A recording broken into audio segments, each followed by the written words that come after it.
Hi, it's Chris with Implied Music, and today I want to talk about reharmonizing melody. I mean, first of all, you've got to harmonize your melody. Every melodic tone may be either a chord tone or a non-chord tone. And that means it could be the root, third, fifth of some chord, or perhaps it's the ninth or the 11th or some other more unusual tone, seventh. How do we manage chord tones and melody tones, right? That's an important idea. There are some very conventional solutions, ones that feel intuitive and natural to us and that sound good. But how do you take advantage of the surprising, epic sounding reharmonizations that are so appealing, so kind of delightful? Let's talk about reharmonizing melody today.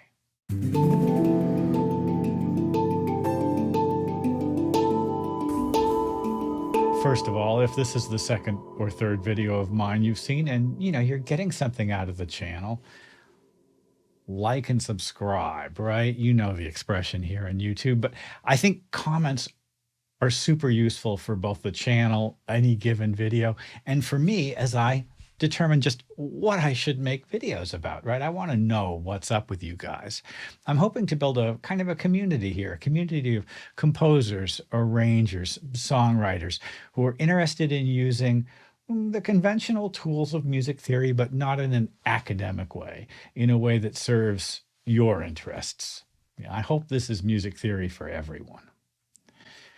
So to that end, I've written several short pieces, and this is part of my short series, and I thought I would just break down a few of these shorts. You may have seen a few of these already. There are some more coming if you're on top of things and are watching this very early in the week. But listen to this melody. It's a diatonic melody in the key of C.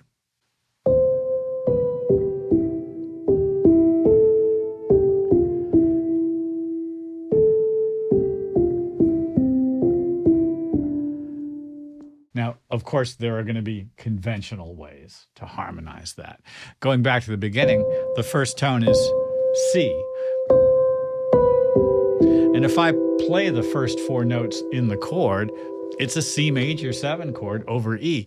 And the 1, 4, and 5 chords tend to be what our ear naturally hears. Here's a 1, 4, and 5 harmonization of that melody. The 1 chord C, the 4 chord F, and back to C. 4 chord, 1 chord, 5 chord. The last tone in the melody, the D, is harmonized by the rest of a G chord. Many of those melodic tones are chord tones. Well, there are other chords in the key of C that have those notes. For instance, this first melody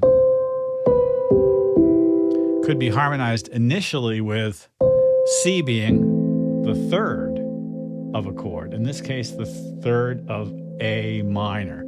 So if I go A minor to E minor, I'm getting chord tones. The E is the root of E minor, but I'm getting a very different emotional sound. 2 minor chords in a row. Listen to how it sounds in context. A minor, E minor, and then here's our F, 4 to 1. Already it's better. D minor, another minor chord. So this melody is harmonized by D minor, and it resolves to A minor. More minor sounds. D minor, A minor, and then the melodic tone is D. And I've harmonized it with the D as the 7th of E7. Already I've created a very different emotional landscape for what was kind of an upbeat melody. Listen to the upbeat melody version of it. C major, F, C, all major chords, all primary chords. It's kind of the nursery rhyme harmonization. And then a darker and more compelling version.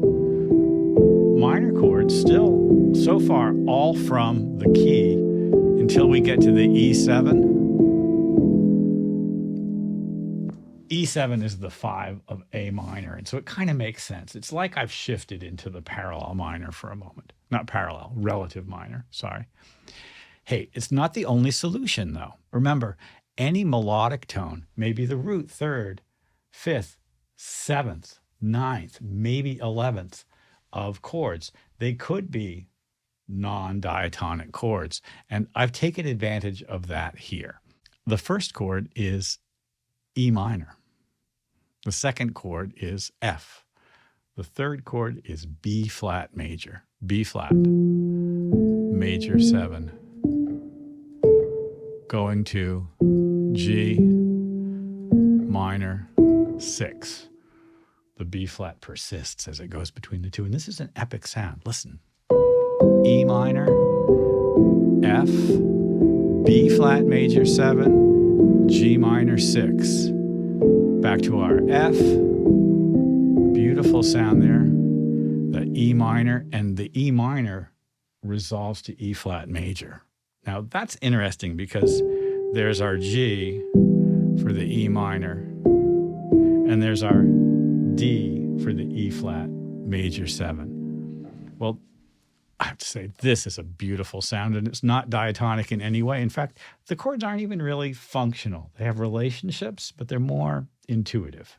E minor, F, B flat major 7, G minor 6, so dark.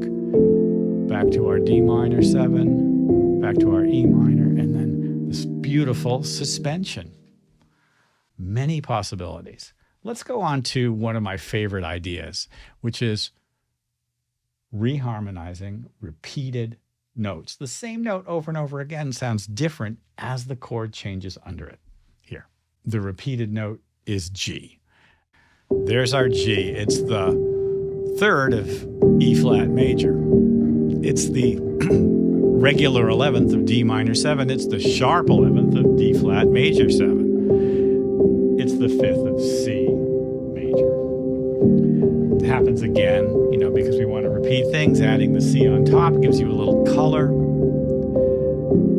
It's a very beautiful sound, and it resolves to C major. And now, B flat major 7, it's the 6th. A flat, it's the major 7. I love this chord here.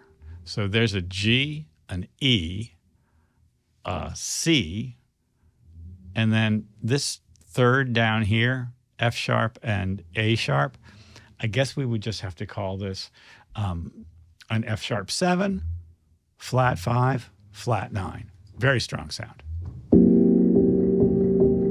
F minor 7, E flat major 7, F minor 6, which of course resolves nicely to C. Wow. Playing around with reharmonization can lead to some interesting results, and it's a great way to explore ideas. For instance, this simple D Dorian scale up to C can be harmonized in the easiest possible way. I mean, that really looked like D minor 7, G7, C, 2, 5, 1. But there are other solutions. D is the major 3rd of B flat. G, we know this, is the major 3rd of E flat. And why not C as the 5th of F minor 7? So a whole different sound. And then we take that a little bit further. That's a 2-5-1 in D flat major. This is a way of modulating, isn't it? Well, it suggests a chord progression. And so I just kind of went on and said, well, what if I play around with this idea? So that was 2-5-1 to C. And then this interesting sound to what sort of feels like A flat major. And then let's deposit ourselves on D flat major and then just sink back down again. Well, that's kind of intentionally truncated because when I make these shorts, they need to be a minute long. But can you imagine being able to weave your way through a bunch of different key levels just by exploring the notion that some melodic tone is not what it was before. It's not the root of a chord. It's the major third of a chord. So a repeated melodic figure, an ostinato, can sound different as the chords change under it. Here's an example. This little figure.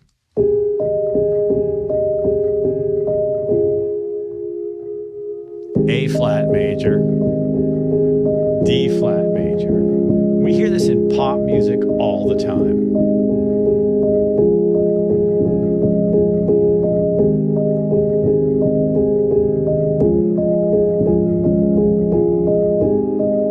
It's compelling and really propulsive. I changed a couple of notes, and now we have this sort of completely different shift. It's a major sound now. The E flat became E, the A flat became A, and now the chord is F. It's a chromatic mediant modulation from A flat to F. And that propulsion keeps us going. I've basically reharmonized a simple ostinato, adjusting notes when I needed to in order to create something kind of new and special, and I get a longer piece out of it.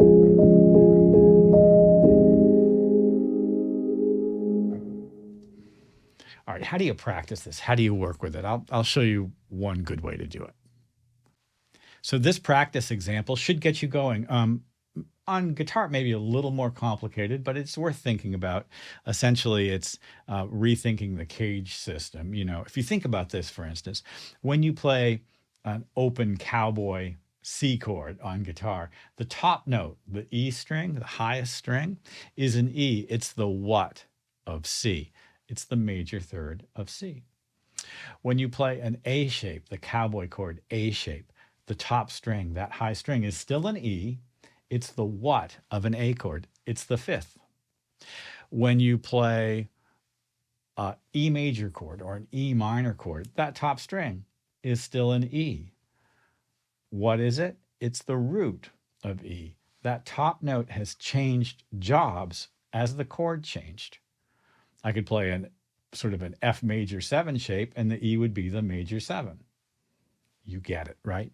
So those caged shapes, those conventional cowboy chord shapes, have a lot of power for us as guitarists to explore reharmonization as well. It's a little bit beyond the scope of this discussion, but it's worth mentioning for those of you who really primarily play guitar. Think about what the top note is doing, right? Each shape has its own identity in that regard. Now, this is the same kind of thing. Here I've got 3 chords for every one of these scale tones. You see the scale goes up. It goes up E, E, E, E, E, F, F, F, F, F, G, G, G, G, G. Now, here's the thing.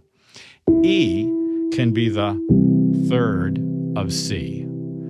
E can be the root of E minor, and E can be the fifth of A minor.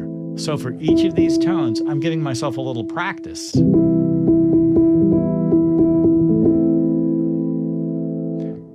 F is the third of D minor. F is the third of F.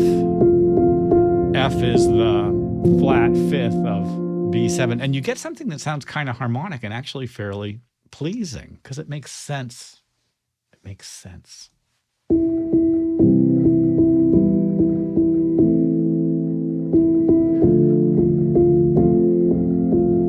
The fifth, and it's going to go again. Third, root, fifth.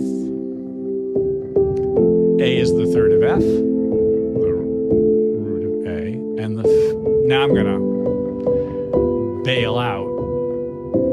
The B is the third of G, and then it's the third of G7, and we go home to C. This is a great little exercise. If I could wave my magic wand and make all of you keyboard players practice this in every key, I would.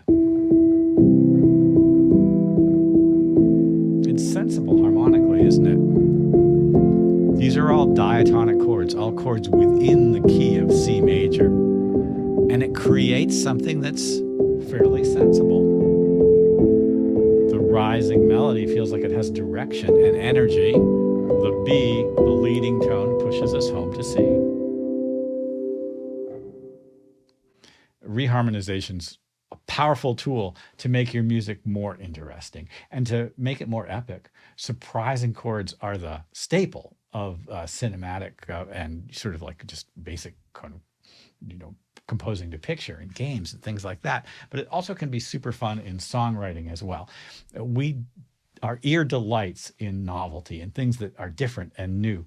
And there's just something wonderful about knowing what the note should be in a melody, but having it reframed by supporting harmony that makes us rethink everything we thought we knew about life, right?